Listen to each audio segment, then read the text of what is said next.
যেই রাতে আকাশে নেমে এলো অলৌকিক আলো। একদিনের কথা, আল্লাহর প্রিয় নবী হজরত ইব্রাহিম আলাইহিসসালাম ছোটবেলায় তার চারপাশের মানুষদের মূর্তি পূজা করতে দেখতেন।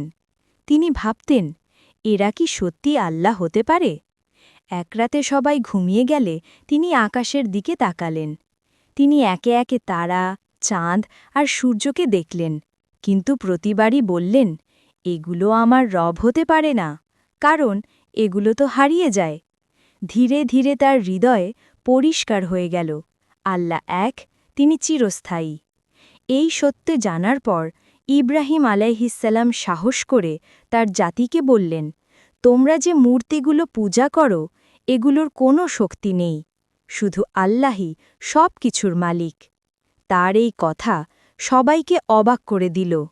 কেউ রাগ করল, কেউ ভাবতে লাগল তিনি সত্য বলছেন কিনা।